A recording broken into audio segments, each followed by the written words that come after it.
les amis, soyez les bienvenus.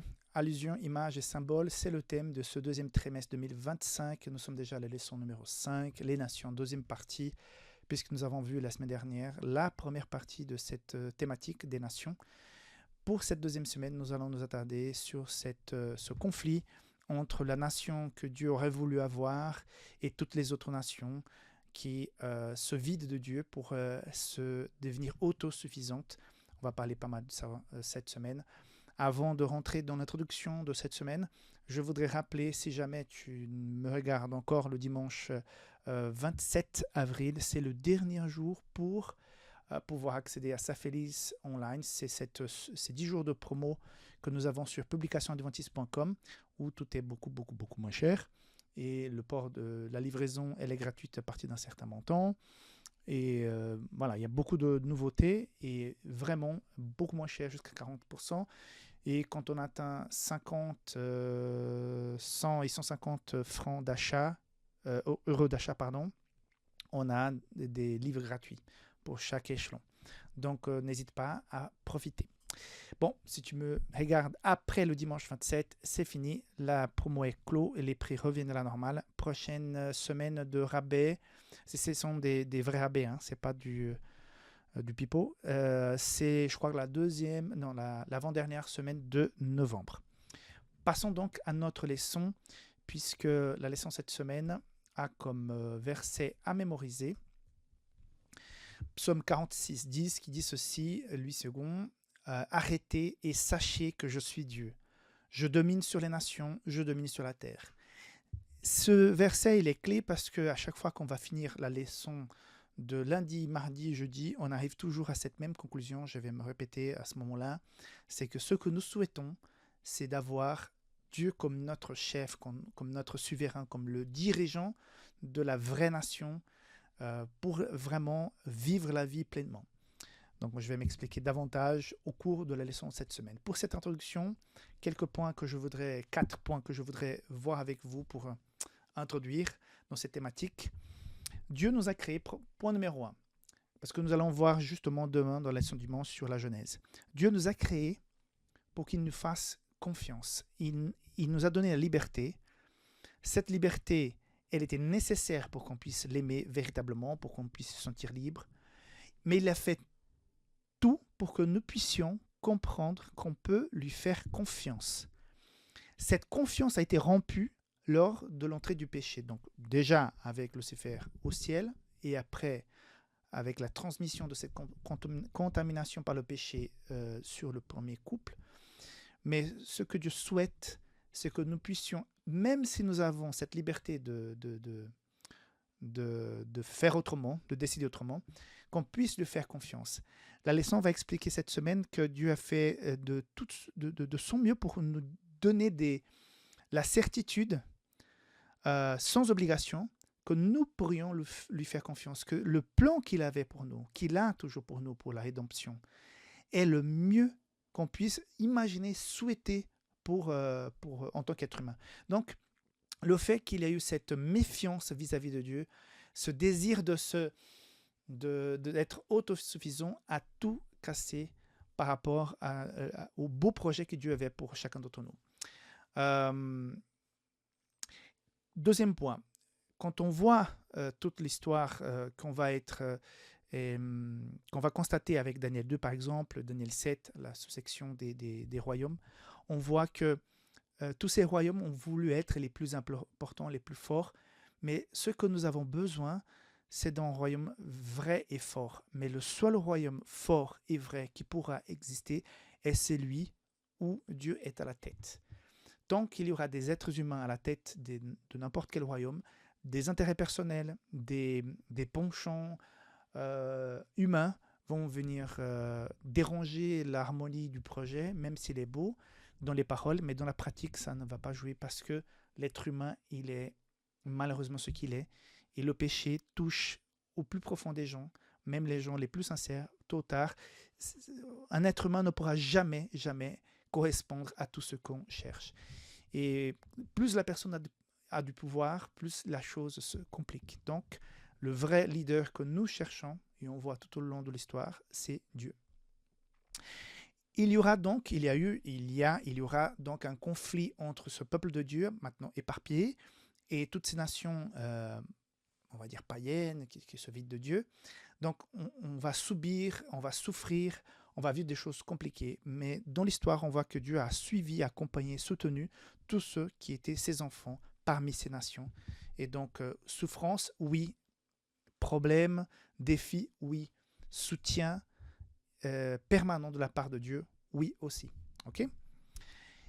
Dernier point qu'on va revoir la leçon de jeudi jusqu'à la fin, jeudi, vendredi, c'est que nous avons, pendant que nous y sommes, avant l'établissement de ce royaume parfait et que nous rêvons tous, nous avons cette mission de partager l'existence, la relation que nous avons avec ce Dieu créateur, Dieu rédempteur, qui est là, qui est bien réel et bien présent. Et nous sommes invités par Apocalypse chapitre 10 de parler, partager, Apocalypse 14 aussi, message 3 anges, parler de ce message. Okay. Donc, en résumé, voici donc les 4 points centraux pour la thématique de la leçon de cette semaine. Ok. Que Dieu vous garde, que Dieu vous aide à affronter cette nouvelle semaine. Je ne sais pas ce que vous avez comme défi devant vous. Peut-être des choses compliquées, des rendez-vous un peu difficiles, des conversations profondes qui peuvent blesser. Je ne sais pas ce que t'attends cette semaine, mais je te propose de faire confiance, de présenter tout ça devant le Seigneur. J'ai un défi cette semaine aussi, et ça me fait réfléchir. J'ai dit, Seigneur, prends cette affaire entre tes mains, c'est toi qui gères, c'est toi qui guides, que tu puisses être celui à la barre dans le bateau de ma vie. Donc, que Dieu te garde et on se voit rapidement pour la leçon du dimanche. Bye bye.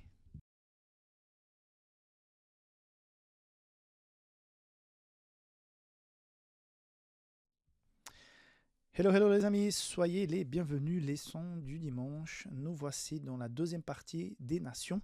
C'est le thème cette semaine. Leçon d'aujourd'hui, le titre, le premier commandement. Le verset que j'ai choisi, c'est dans Genèse 2, 17. Mais tu ne dois pas manger du fruit de l'arbre qui donne la connaissance du bien et du mal. Le jour où tu en mangeras, tu mourras certainement. La leçon d'aujourd'hui marque 3 points importants. Le premier, c'est comme si nous devrions voir Dieu comme un éducateur, un maître, un professeur.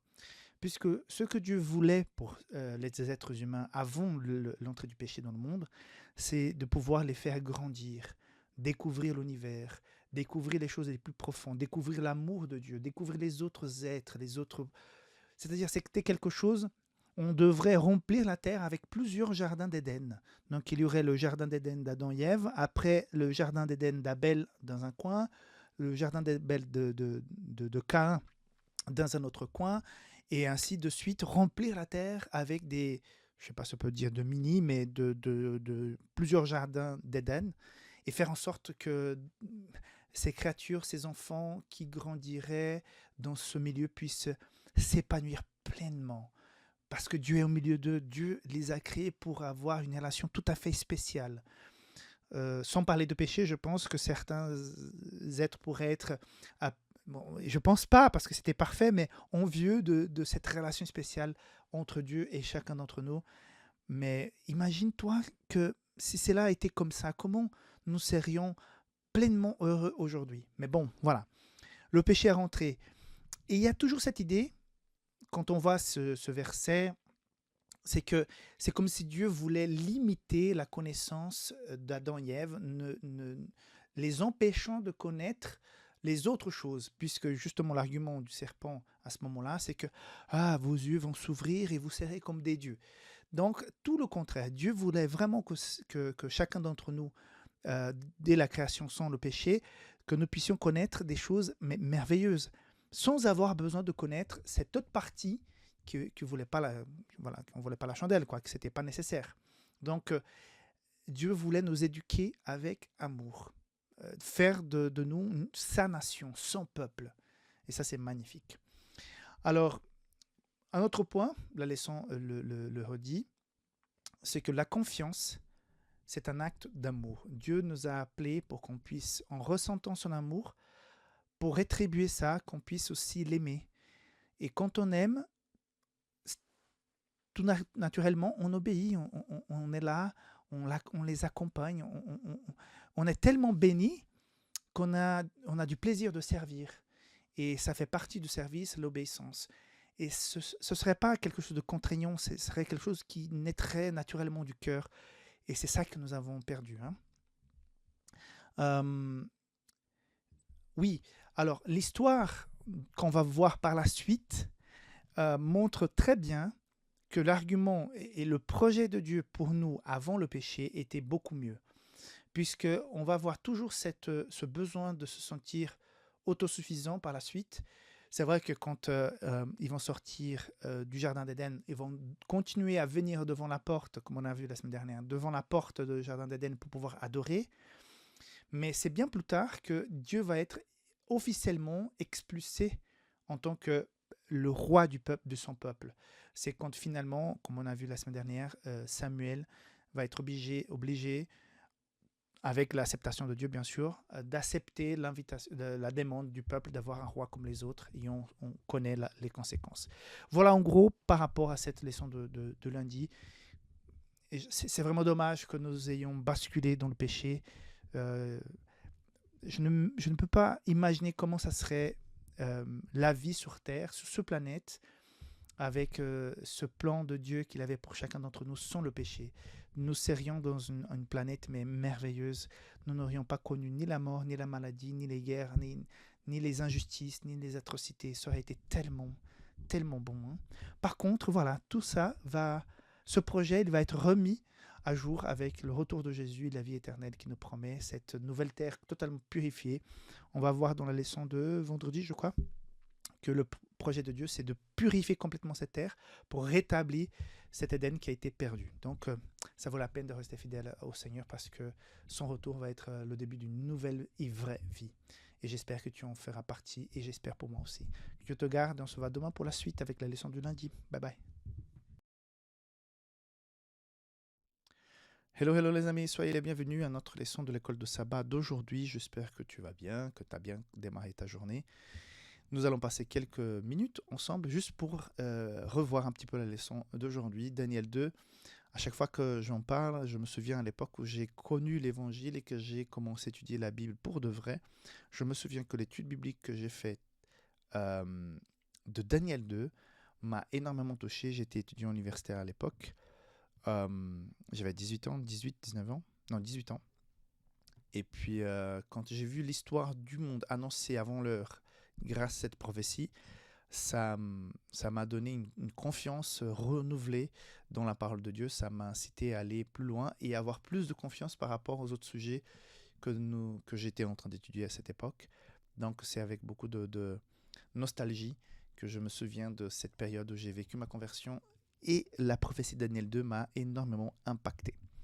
Alors, les versets pour aujourd'hui, j'ai choisi Daniel 2, 31-34, mais je saute le milieu juste pour prendre cette idée principale. Majesté, dans ton rêve, tu as vu une grande statue.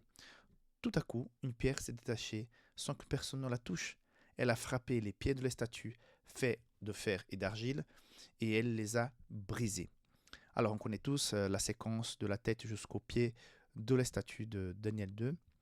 On comprend que c'est une sous-section de royaume.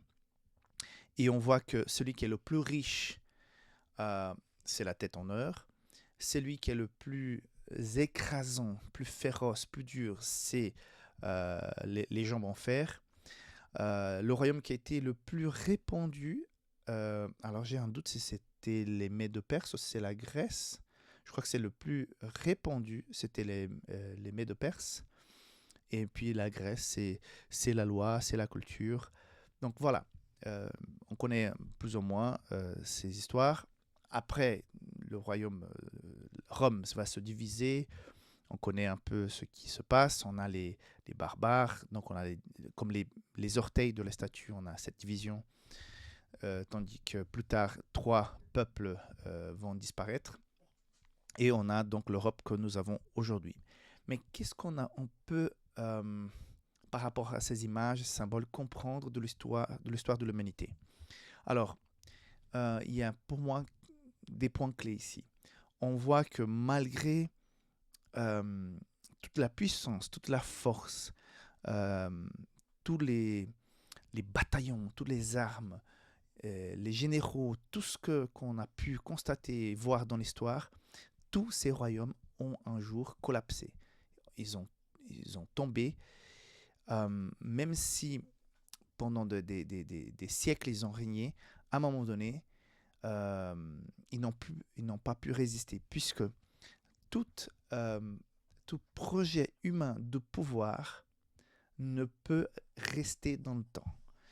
Euh, Quand on lit ces histoires des grands empereurs, des grands leaders mondiaux, toutes ces personnes qui ont voulu contrôler pratiquement toute la Terre, quand on pense à Napoléon, quand on pense à Hitler, quand on pense à Alexandre le Grand, toutes ces personnes qui ont marqué l'histoire parce qu'elles ont failli dominer la Terre entière. Et tout à coup, ça disparaît. Pourquoi? C'est seulement le royaume de Dieu qui pourra dominer la Terre entière et qui va pouvoir rester pour toujours. Donc, tout ce que nous voyons aujourd'hui, par exemple, on a une superpuissance aujourd'hui qui sont les États-Unis. Si la Terre continuait de façon indéfinie, ça va changer un jour, forcément. Ça changerait un jour parce que on a constaté que dans l'histoire, les puissances ne sont jamais restées des puissances pour toujours. On voit l'émergence de la Chine.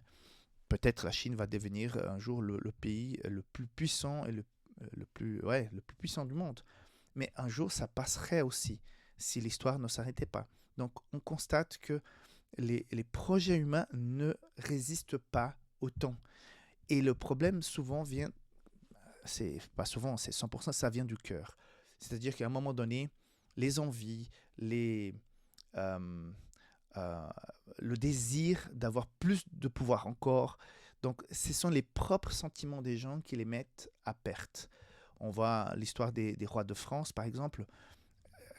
Combien de fois les intrigues, ces coups d'État, ces gens assassinés parce qu'un clan voudrait prendre le pouvoir. Donc c'était assez compliqué, quoi. Puisque l'être humain ne change pas. L'être humain sans Dieu est un être égoïste.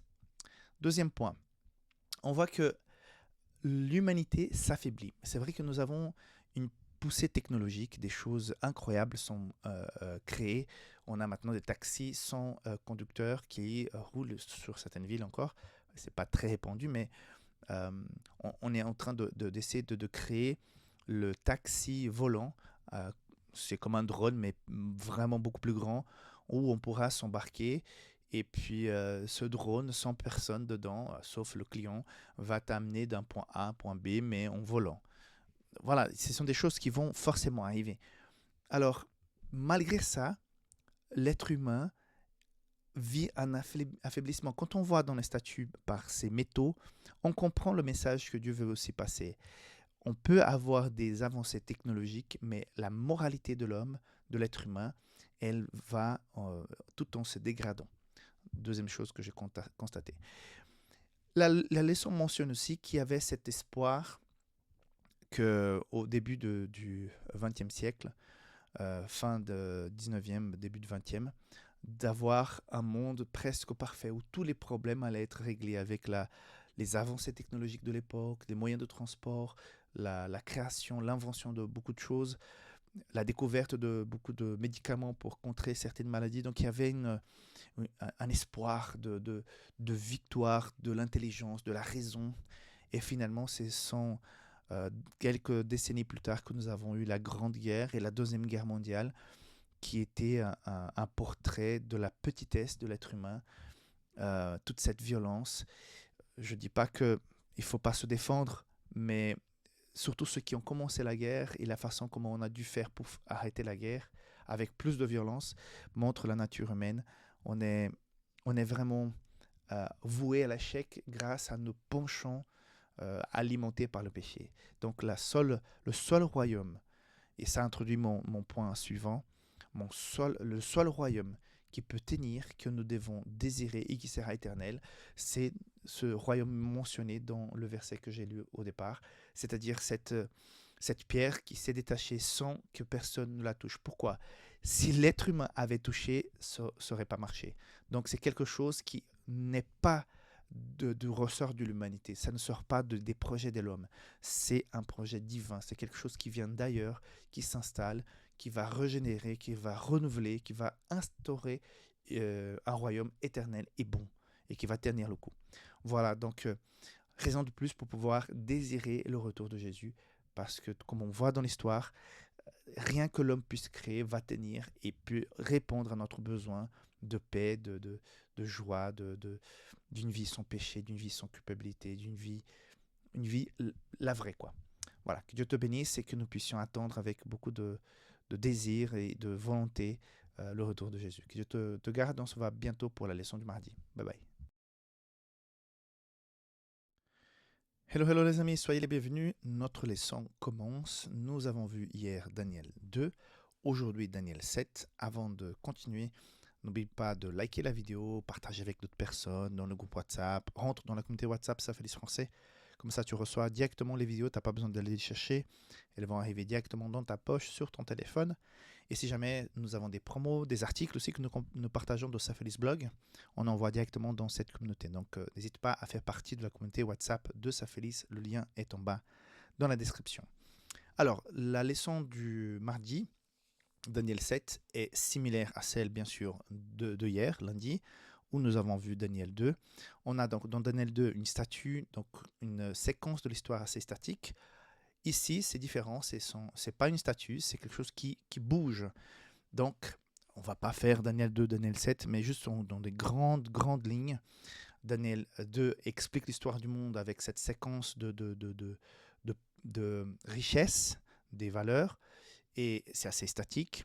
Et là, on voit beaucoup de mouvements avec les animaux qui vont représenter les mêmes royaumes, mais qui vont bouger, qui vont envahir, et ces animaux qui envahissent la terre. Donc, l'idée générale dans Daniel 7, c'est aller plus loin que Daniel 2, mais dans le cadre de la leçon de cette semaine, ça montre aussi l'antagonisme entre le projet de Dieu et la réalité des hommes. Le projet de Dieu, c'était quoi? D'avoir un royaume établi à quelque part. Donc, je vais utiliser l'image d'une île, ok?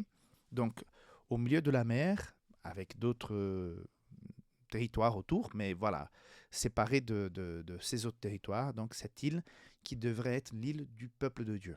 Là, les gens pourraient voir, constater, un peu de loin au départ, les bénédictions, la façon merveilleuse comme ce peuple arrive à vivre malgré le péché, malgré la terre, à vivre de façon honorable, noble, avec moins de maladies, beaucoup plus de prospérité, beaucoup plus d'égalité, de justice, tout en adorant ce créateur, ce Dieu créateur, un Dieu qui n'est pas en train de punir, qui n'est pas en train de se fâcher, donc il faut le calmer, il faut faire des offrandes, il faut même offrir ses propres enfants. Non, c'est différent, ce Dieu-là, il est différent.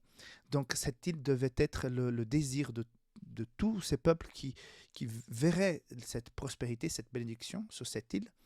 Et donc ces personnes devraient vouloir venir pour habiter, ou en tout cas peut-être habiter un temps et après appliquer ça dans ses propres royaumes, que sais-je.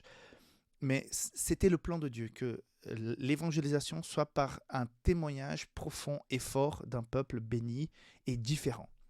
Mais voilà que, comme on a vu la semaine dernière, le peuple décide d'être comme les autres, donc d'avoir un roi, et bien sûr, si le roi est bon et tourné vers Dieu, le peuple sera béni. S'il ne l'est pas, le peuple est, entre guillemets, je ne vais pas dire maudit, mais à quelque part oui, puisqu'il souffre les conséquences des valeurs du roi. Donc ça va générer quoi? Ça va générer en fait que le peuple de Dieu n'est plus en paix. Et donc, quand on voit Daniel 7, on voit tous ces mouvements des nations qui arrivent avec chacune ses caractéristiques, mais qui finalement vont passer. Et le peuple de Dieu est mêlé à tout ça, à cette désorganisation du pouvoir humain, qui fait en sorte que le peuple de Dieu, au lieu d'avoir un endroit sûr, béni, protégé, ils sont à la merci de tous ces royaumes. On voit dans l'histoire du peuple d'Israël aussi comment c'était compliqué d'être toujours sous la tutelle d'un autre royaume. Donc, ce n'était pas ça que Dieu voulait pour son peuple. Mais le peuple juif n'était plus le peuple de Dieu après la mort de Jésus. Donc, on voit qu'ils ont subi toutes ces souffrances tout au long de leur histoire, puisque nous n'avons pas pu, l'homme n'a pas voulu, l'être humain, les enfants de Dieu n'ont pas voulu avoir Dieu comme son roi. Donc, comme c'était le cas avant avec Samuel. Euh, donc, l'idée générale est celle-là. Je prends Daniel 7, versets 2 à 3, qui dit ceci. Moi, Daniel, pendant la nuit, j'ai eu un rêve avec des visions. Je voyais les 4 vents du ciel agiter violemment la grande mer. Et du milieu de la mer, 4 énormes bêtes sont sorties, chacune différente des autres. Donc, mer, vent, donc ça veut dire des gens et des conflits. Beaucoup de gens et beaucoup de conflits. Et le peuple de Dieu est au milieu de tout ça. Donc, il a énormément souffert. Et cela n'aurait pas dû être comme ça. N'aurait pas dû, mais voilà, c'est par rapport au choix. Donc, qu'est-ce qu'on peut appliquer pour notre vie aujourd'hui? Nous vivons aujourd'hui encore au milieu de ce conflit. C'est vrai que quand je suis arrivé ici en Europe, l'année entre 98, 98, 2000, je crois que vers l'année, oui, 99, 99, il y avait la guerre de l'ex-Yougoslavie. C'est la première fois que j'étais aussi près d'une guerre. J'étais en Suisse et puis c'était pas très loin. Et on recevait beaucoup de Kosovars à cette époque en Suisse et qui me racontaient, certains d'entre eux j'ai pu parler, qui me racontaient les souffrances de la guerre. Et ça me dit, je dis, mais comment est-ce possible d'avoir toujours une guerre dans le monde moderne et intelligent dans lequel nous vivons? Mais en fait, ça sera toujours comme ça. On pensait que l'Europe, bon, les guerres c'était fini et rebelote, voici que nous n'avons pas très loin, encore une fois, l'Europe en guerre. Donc, l'être humain va toujours bouger. Il va toujours y avoir des guerres parce que c'est de la nature humaine. Mais Dieu nous a promis de nous protéger, nous garder et faire en sorte que notre patience, notre fidélité, notre espérance puisse nous amener un jour à un véritable royaume où Dieu sera le roi et plus jamais on aura ces genres de souffrances et ni cette incertitude, ni ces vents et cette mer qui envahissent la terre, cette île que Dieu a planifiée pour être une lumière et on va voir quelque chose de vrai et de noble. Voilà. Que Dieu te bénisse, que tu puisses garder bien fort chez toi cette espérance parce que le royaume de Dieu arrive bientôt. À demain. Bye bye.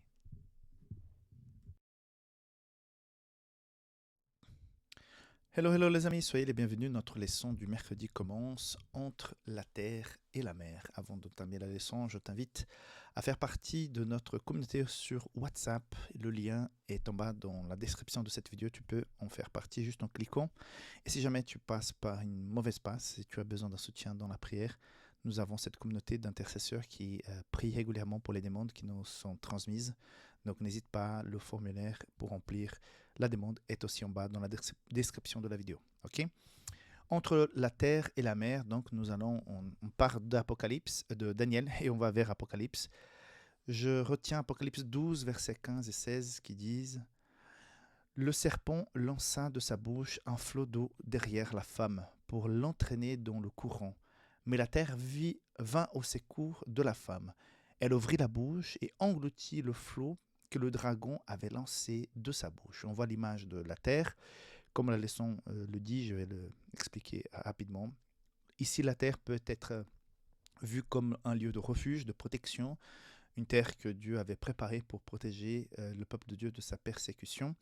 Donc le dragon, c'est le persécuteur, donc la femme, c'est l'Église, et l'eau, les courants d'eau, la mer, donc ce sont les conflits, la guerre, la persécution. Donc on voit ici l'image que les adventistes interprètent notamment avec ce nouveau monde qui a été fondé suite à la persécution en Europe de tous les chrétiens, tous les protestants, la réforme protestante, les gens qui n'étaient pas, les croyants qui n'étaient pas d'accord avec l'Église qui dominait le continent à l'époque. Donc il y a cette fuite vers la nouvelle terre et l'instauration de nouveaux valeurs dans cette nouvelle terre qui permettrait tout à chacun de pouvoir être libre dans sa croyance. Il faut un peu nuancer ça parce qu'à certains moments, on a voulu imposer une liberté où on ne pense pas différemment. Donc, on revient même, la nature humaine, elle a la même. Donc, on était persécutés dans le vieux continent parce qu'on pensait différemment. Mais ceux qui pensaient différemment dans la nouvelle terre, parfois étaient aussi persécutés. Donc, comme quoi, même les plus beaux projets humains ont des tâches. Donc, on constate ici encore une fois, que la mer représente toutes sortes d'agitation, de conflits, de persécutions. Et donc, cette église va devoir se réfugier et elle va s'instaurer, pardon, elle va s'instaurer dans cette nouvelle terre et va voir un développement énorme qui vont bâtir les valeurs de la grande nation qui est aujourd'hui l'Amérique. Moi, à chaque fois que je vais en Amérique, je suis d'un côté assez content de voir la liberté que les gens ont et la façon la plus naturelle de parler, de témoigner de Dieu, donc d'exprimer sa foi, la quantité d'églises évangéliques, protestantes qui sont éparpillées partout dans le pays. Donc d'un côté, God bless America, donc c'est beau de voir tout ça. Mais en même temps, on constate par les prophéties et on voit un peu dans certaines lois de ce pays que cet agneau peut se transformer rapidement dans une espèce de persécuteur. Donc, on voit par les prophéties que cette terre qui a été à un moment donné une terre d'accueil, de protection, va à la fin des temps, donc selon les prophéties, devenir aussi en même temps une terre non plus de protection, mais des persécutions. Les lois poussées à un extrême où même la liberté d'adorer sera donc remise en cause. Il va falloir être uniforme dans l'adoration et ça va poser problème. Donc, en gros, c'est ça que la leçon nous rapporte aujourd'hui. Apocalypse dit clairement que la paix va s'installer un jour, mais avant l'installation de cette paix, il y aura une période de persécution. Ce dragon qui persécute la femme avec les flots va se répéter, notamment dans cette période de persécution à la fin des temps. Donc, il est très important d'être attentif, écouter, analyser les prophéties.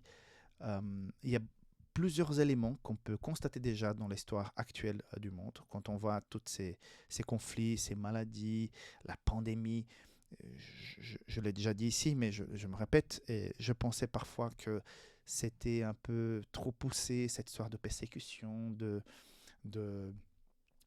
des lois qui vont nous imposer de telle ou telle chose. Je dis, mais est-ce qu'un jour, est-ce que cela va arriver vraiment? Parce que ça me paraît tellement compliqué. Mais avec tout ce qu'on a vécu avec le Covid, on a tous constaté que l'État a un pouvoir immense et que la majorité des gens suit l'État aveuglement. Et on verra que des lois qui aujourd'hui paraissent invraisemblables vont être acceptées avec un naturel incroyable si l'État, si les moyens de communication officialisent la chose. Donc, ces prophéties qu'on ne sait pas si ça va arriver, mais quand on regarde le passé, on peut que dire oui, ces prophéties vont effectivement arriver, puisqu'on voit dans la nature humaine et dans l'histoire qu'à chaque fois, elles se sont accomplies. Voilà, en résumé, pour la journée d'aujourd'hui, donc le plus important, c'est de garder sa confiance en Dieu, euh, ne pas faire confiance dans un système humain. Tout système humain est défaillant. Donc, il y a des très bonnes choses, il y a des très bonnes relations, très bonnes perspectives, mais il ne faut pas croire aveuglement parce qu'on a vu tous ces royaumes qui ont existé, ils ont tous un jour disparu. Et toutes les puissances qui existent aujourd'hui vont un jour disparaître et ces nouvelles forces qui vont arriver vont avoir donc le désir d'imposer des choses. Quand on vit une période de démocratie, tôt ou tard, toute cette liberté de la démocratie amène plus tard à une espèce de contrôle, une espèce de pouvoir qui impose les choses. Voilà un petit peu ma vision concernant la leçon d'aujourd'hui. Je te garde et on se voit demain pour la suite. Bye bye. Hello, hello les amis, soyez les bienvenus. Notre leçon du jeudi commence. Résumé de la leçon prophétisée de nouveau. Il est question d'Apocalypse, chapitre 10. J'ai choisi le verset 11. Puis l'ange me dit, il faut que tu prophétises de nouveau sur beaucoup de peuples, de nations, de langues et des rois. Dans cette leçon d'aujourd'hui, il est question de ce reste, l'église du reste. On fait la lecture concernant cette prophétie, ou cette nouvelle terre qui est lieu de refuge pour ce peuple persécuté par le dragon. Le dragon va utiliser les flots de la mer pour l'attaquer. On comprend bien que la mer, ce peuple païens, ces gens dominés par leurs désirs qui vont attaquer le peuple de Dieu qui est sous cette terre, qui est une terre de protection. Mais justement, dans ce chapitre de Daniel 10, il est question, et je lis le deuxième paragraphe après la première question de la leçon d'aujourd'hui.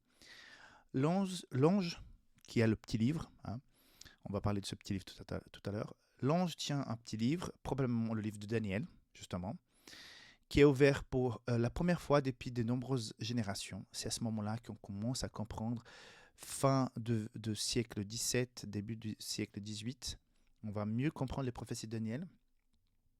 Et il a un pied sur la mer, cet ange, hein, et l'autre sur la terre. Et j'ai bien aimé ce qui dit l'auteur de la leçon.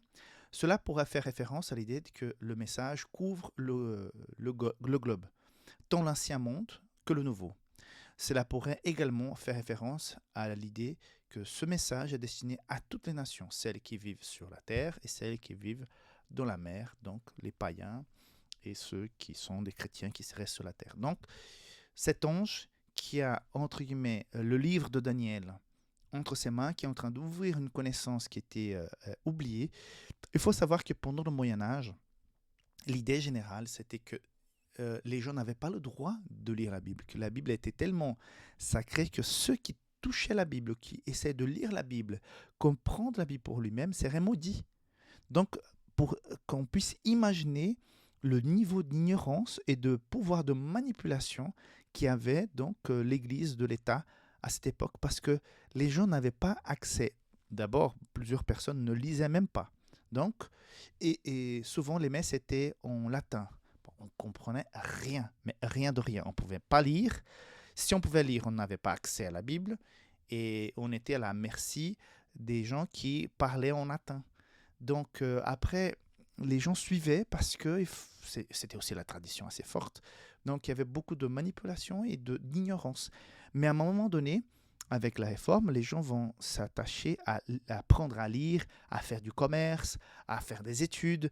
Et donc, il va y avoir un développement personnel des gens qui va impacter aussi de la vie spirituelle, puisque ces personnes vont aussi pouvoir accéder et lire la Bible. Après, on va commencer avec la presse, avec les traductions de la Bible dans les langues locales, et ça va changer complètement la donne. Et c'est pour ça que cette nouvelle terre va abriter ces gens persécutés, comme on a vu hier, et en même temps, quand on voit la vision, cet ange, il est en train de prêcher tantôt pour la terre comme pour la mer. Donc, pour ceux de la réforme, de la nouvelle terre, ceux qui sont attachés aux valeurs divines, et ceux qui sont dans le monde païen, la mer. Donc, ce message est pour tout le monde. Et donc, ce livre de Daniel va être une lumière. D'ailleurs, c'est dans ce contexte qui va naître plusieurs mouvements suite à l'étude des prophéties qui vont aller plus loin dans l'interprétation biblique du livre de Daniel et Apocalypse. Et dans ce mouvement va surgir aussi l'Église adventiste. Et cette notion du reste vient du fait que Dieu a toujours eu à son peuple, son témoin, au long de l'histoire, des gens qui observaient les commandements de Dieu, qui étaient attachés au sacrifice de Jésus comme étant le centre, et qui n'avaient pas cette adoration à des images, à des autres êtres humains, qui étaient vraiment attachés à l'adoration de ce Dieu créateur. Donc, il y a toujours eu un témoin. Donc, cette notion d'église de reste pour la fin des temps, c'est donc ces personnes qui sont comme une espèce de témoins présents au milieu.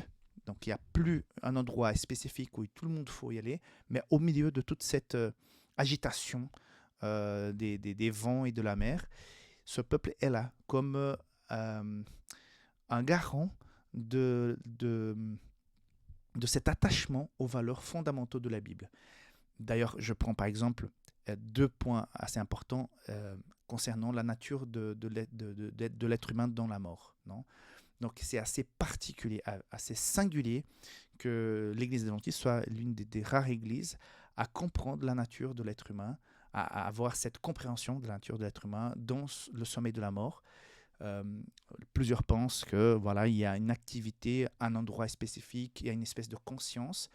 Et l'Église adventiste a toujours prêché qu'il y a une inconscience pendant le sommeil de la mort.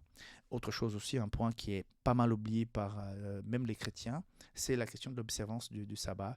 Donc, un des commandements qui est dans la loi de Dieu, écrite par la main de Dieu, qui n'a jamais changé et tout, et dont la majorité des chrétiens ne l'observent pas, puisque ils vont judaïser, entre guillemets, ce commandement en disant mais ça c'est un truc pour les juifs, tandis que c'est clairement dit dans la Bible et ça n'a jamais été changé par Jésus quand il était là, au contraire, il a confirmé.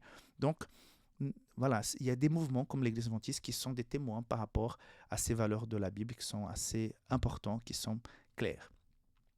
Et un autre point important dans la leçon d'aujourd'hui, c'est que le royaume de Dieu va être rétabli.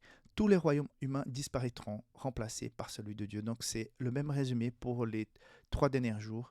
Donc il ne faut rien attendre du royaume des hommes, mais il faut s'appuyer, avoir cette espérance pour la venue, l'arrivée du royaume de Dieu. Voilà, que Dieu te bénisse, que ça puisse t'inspirer aujourd'hui à rester témoin parmi cette confusion du monde des valeurs de Dieu dans ta vie. À demain, bye bye.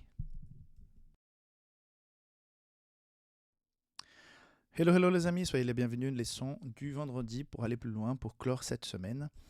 Nous avons une citation, comme d'habitude, d'Ellen White du livre Patriarches et prophètes concernant la tour de Babel, donc le chapitre 10, c'est ça que je cherchais.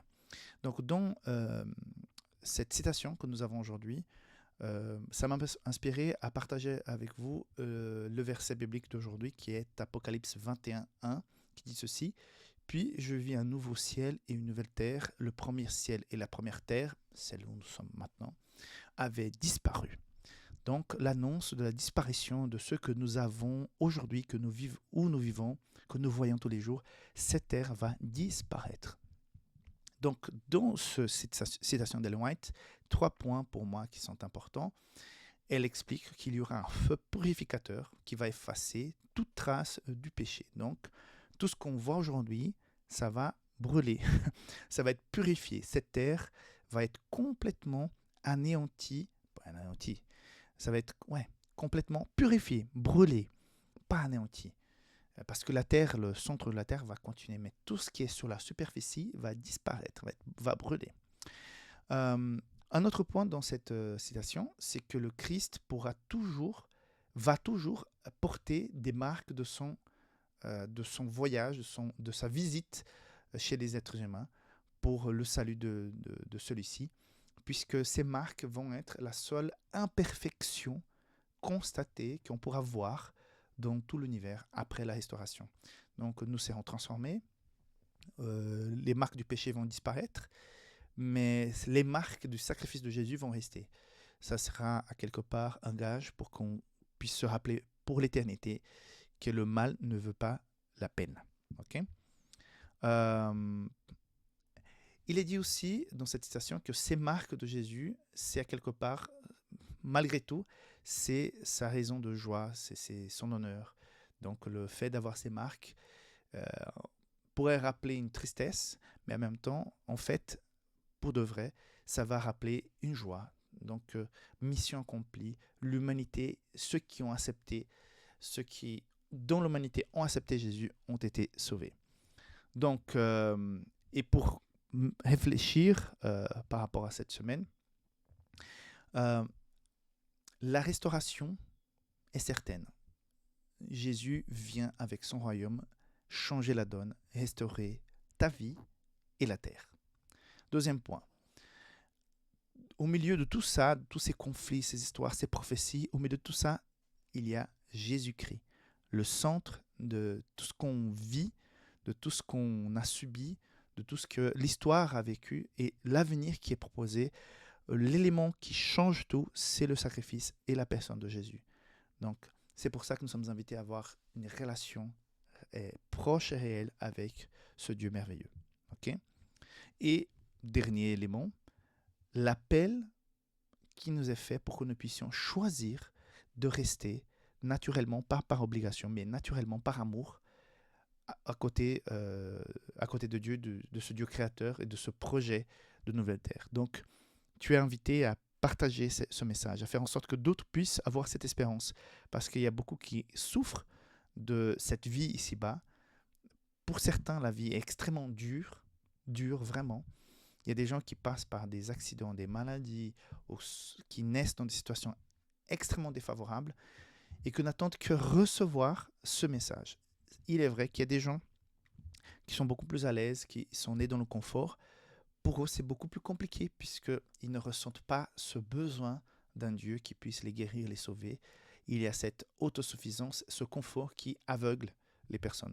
Et c'est pour ça que quand on vit dans des pays assez développés, d'un côté, c'est bien parce qu'il y a la protection, il y a tous les soins et tout ça, mais c'est un danger spirituel puisque nous sommes beaucoup moins dépendants de Dieu dans des pays qui sont extrêmement confortables. Mais voilà, la vie, elle est ce qu'elle est. Mais dans toutes circonstances, l'appel de Dieu pour nous aujourd'hui, c'est qu'on puisse lui rester fidèle et malgré les circonstances favorables ou défavorables, lui faire confiance.